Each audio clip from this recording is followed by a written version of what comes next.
So let's continue shooting. The boys on the right have fired, and I've put a smoke marker in front of them. But we're still not done yet, because we have a regiment on the left side that can draw a line of sight and will also shoot. So that's an average size unit, which receives 6 shoot die.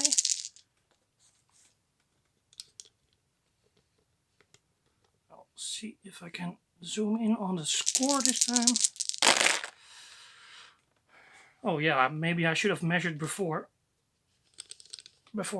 rolling my dice.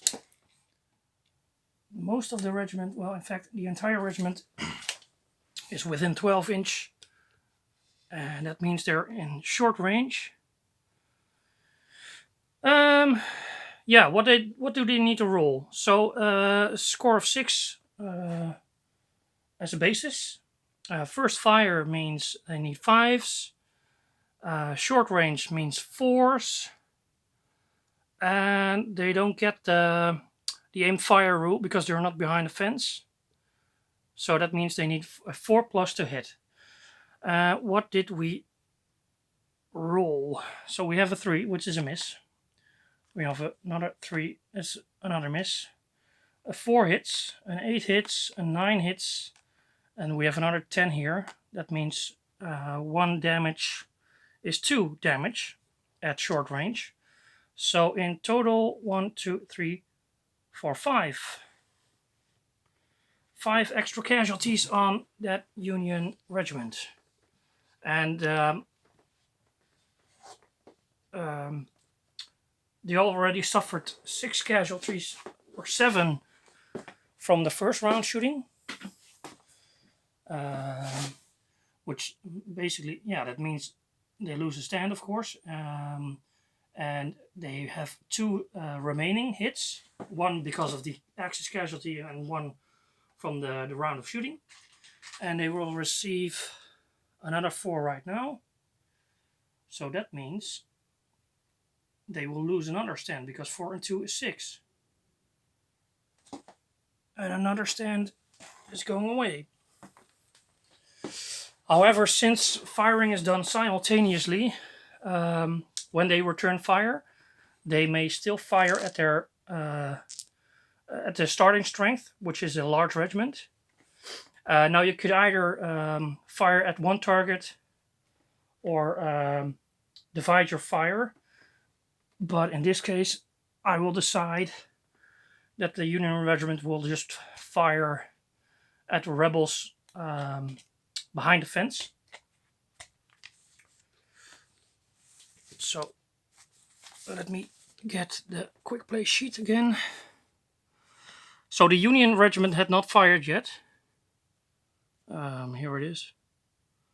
They're also at short range, meaning they need 5s instead of 6s.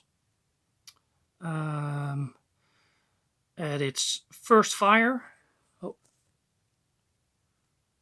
meaning they need 4s. But the target is in hard cover because it's a fence with stone, with a layer of stones beneath. So we'll count this as hard cover, and that means they need 6s again.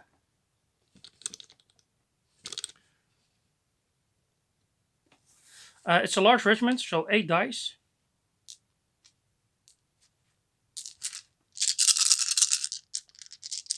And let's have at them.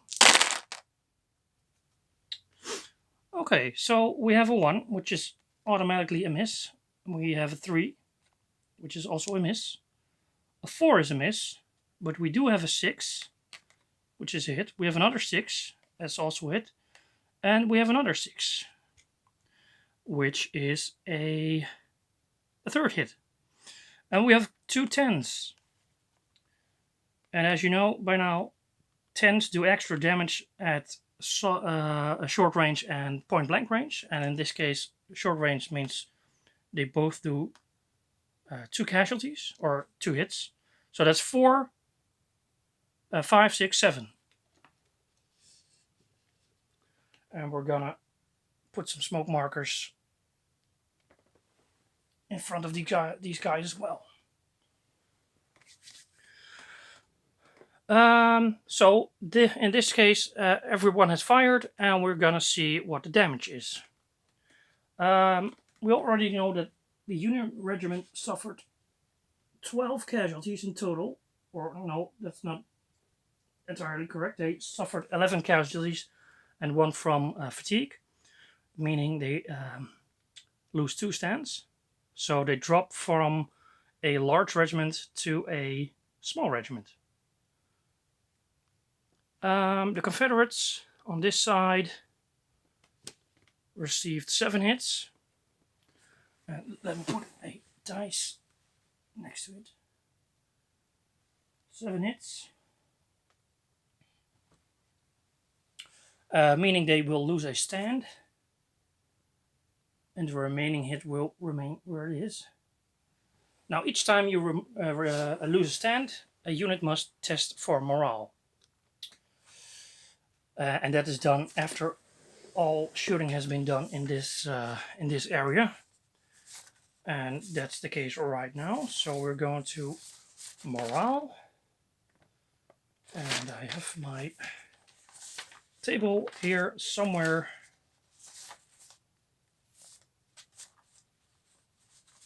Morale here.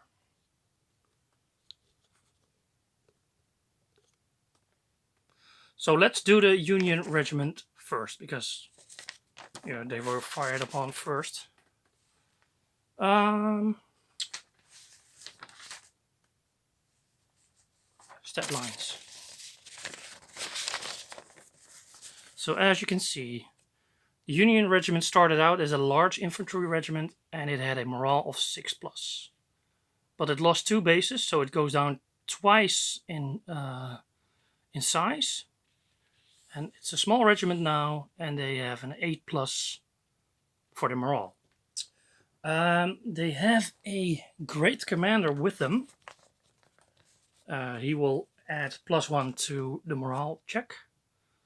And there's also friendly troops within 12 inch. Giving them another +1 on their morale check. So that's 2 in total. And meaning they need a 6 or higher again. And you roll on 1d10. They roll a 3, which is not good.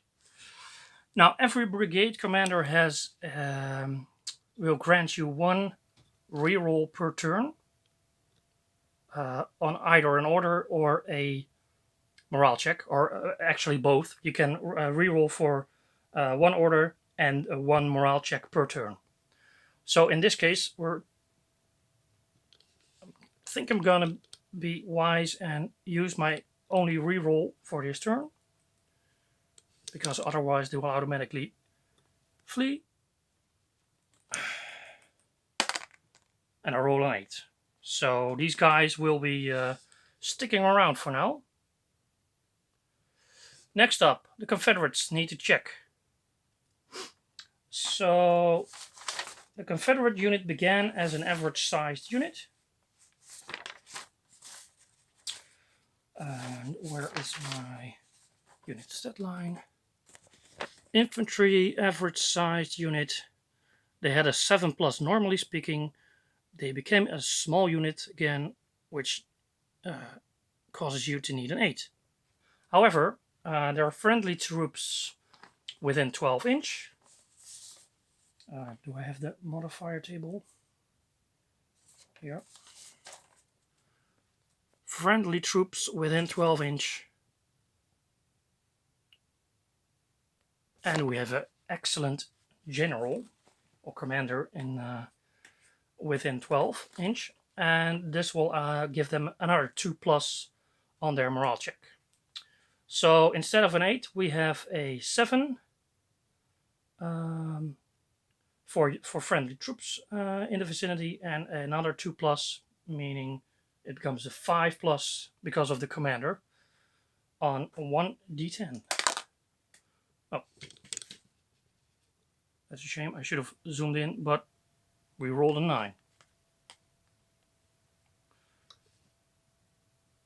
So that Confederate unit also stays put.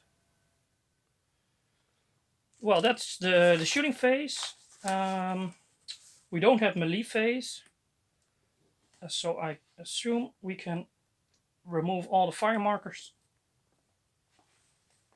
and start a new turn. And it will be pretty cool to see which side will we go next.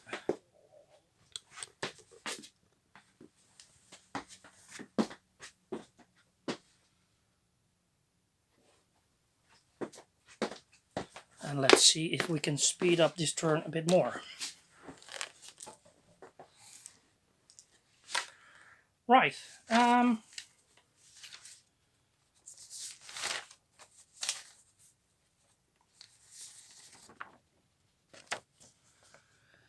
As in the first turn, we're first going to determine, come on, focus, yes, determine the number of aid camps per side. So let's roll for the Union first. They roll a 1 on a d5. So 1 means 1 in this case, plus 1. You always get a plus 1. So they have 2 aid camps this turn, which is not what you want. The Confederates roll a d10 and they get a 6. So they have 3 aid camps plus 1 is 4. So 1 against 4.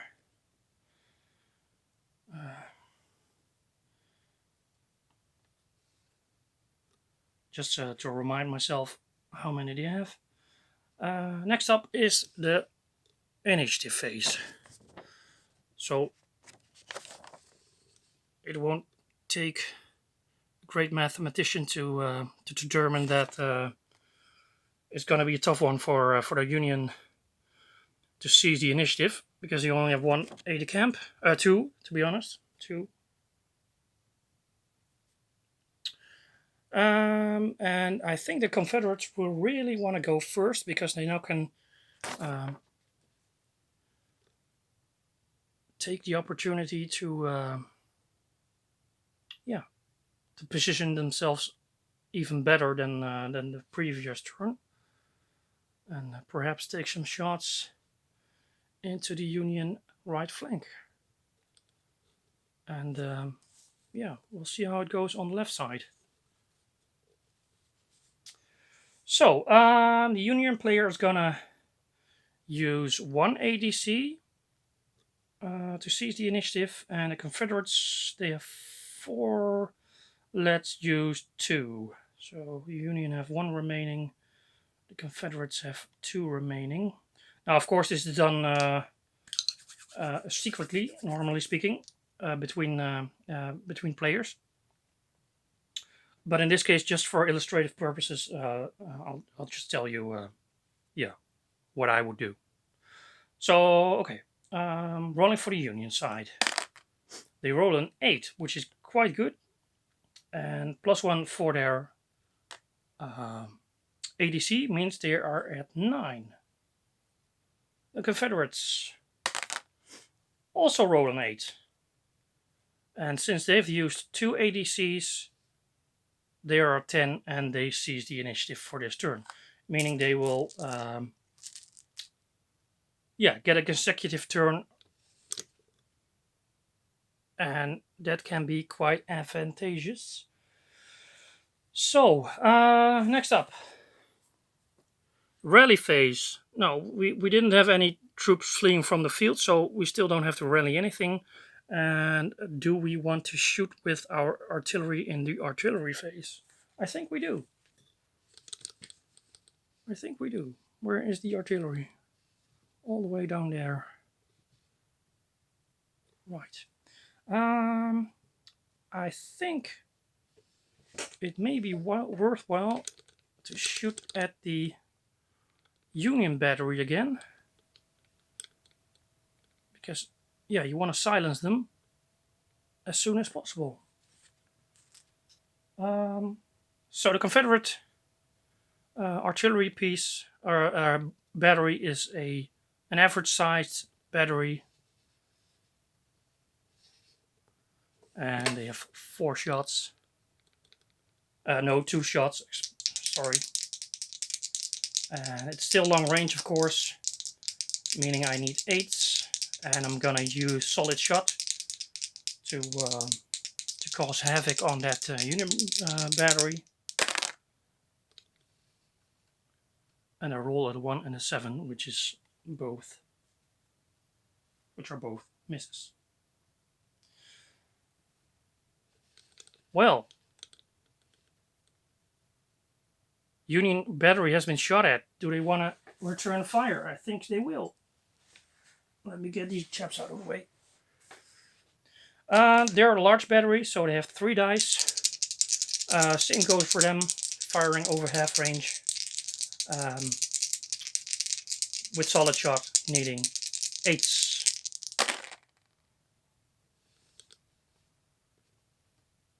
I rolled a 3, a 5, and a 10.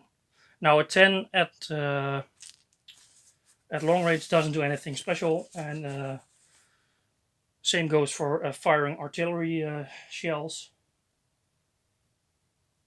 It's just you just look up what a certain type of ammunition does in the game, and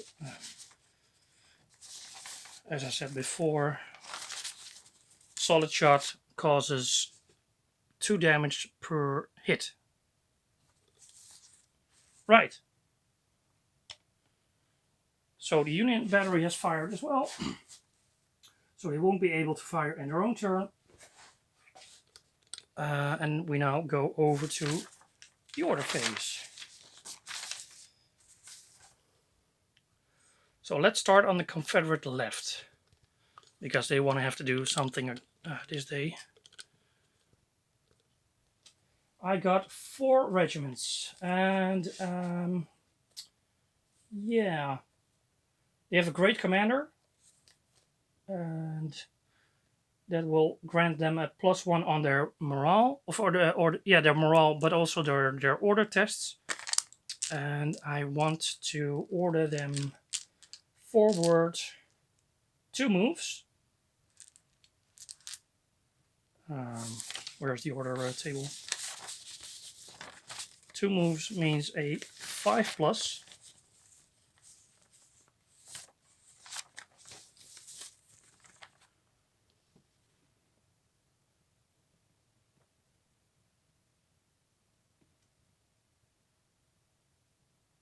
Yes, 5+. I had 2 aide camps left. I'm going to use 1. So I need to roll a 4 or higher. And I have a great commander which will give me a +1 again. So I need a 3 or more in order to pass this order. I rolled a 6, which is more than enough. Now some of those reps are behind a fence, so that will cost them half a move. And we're gonna try to spread these guys out a bit. 2 moves, meaning they can move up to 20 inch, but it won't allow them to fire.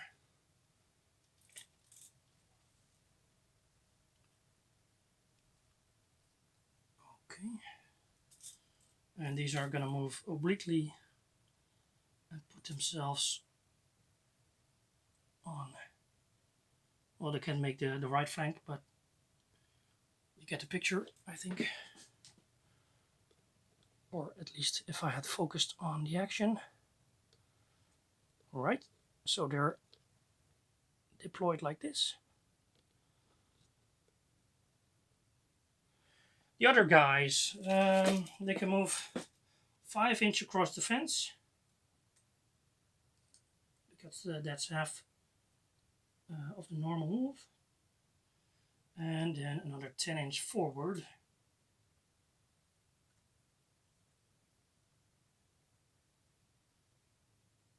And these guys will do the same.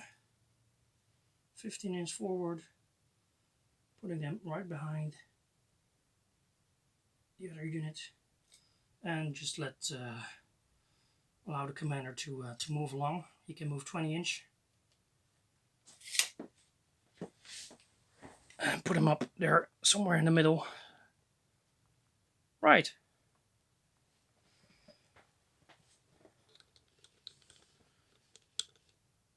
Next brigade.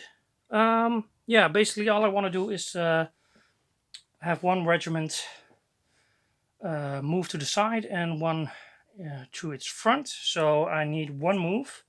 I have one ADC left, and I have an excellent commander here. So that means one move is a 4+.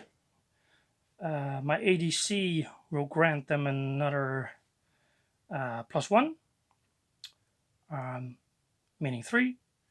And an excellent commander gives them a 2+. So I need a 2+ because a 1 is always a failure.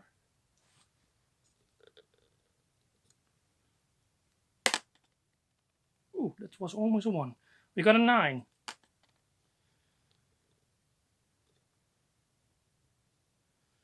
So the regiment in the front is going to sidestep. No, I'm going to sidestep the other unit.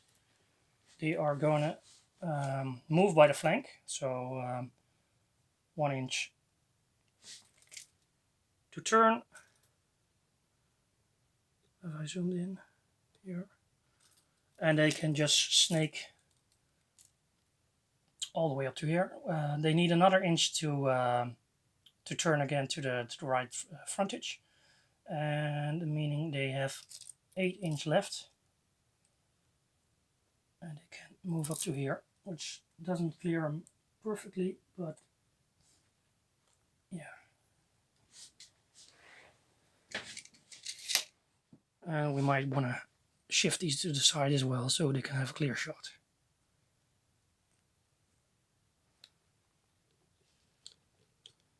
I'm afraid the boys in blue are in trouble here.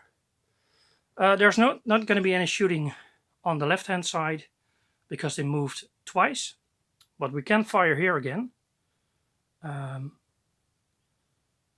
we'll start with this unit behind the fence.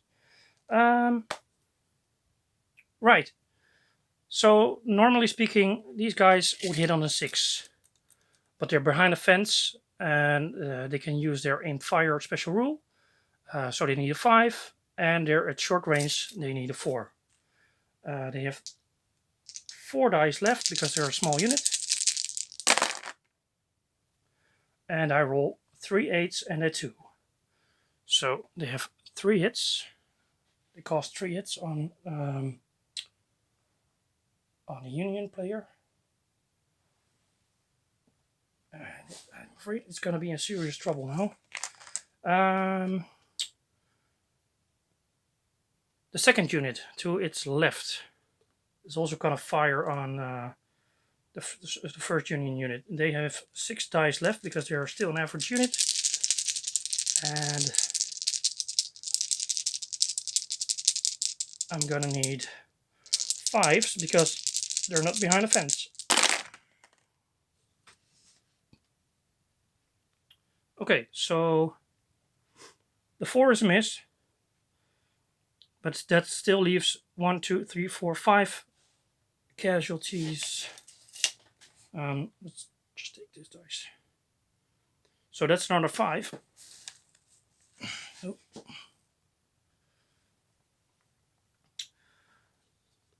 Now I think it's safe to assume that this unit on the extreme left can't fire on the unit in the front, so we'll have to fire at the other unit behind them with the red bat rolls. But before we do that, we need to resolve. Oh wait, the Union unit can return fire, of course. Let me put some smoke markers different, like this.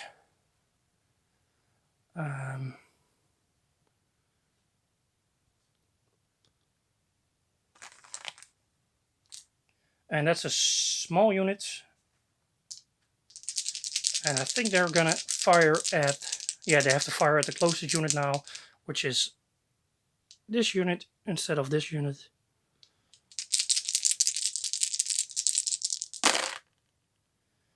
And they needed 5s as well, so they caused 3 casualties. 3 casualties. Another dice.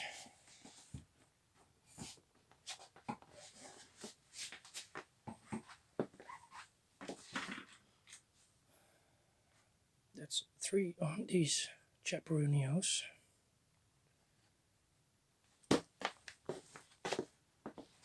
So I'm gonna have to cut this short video at this point.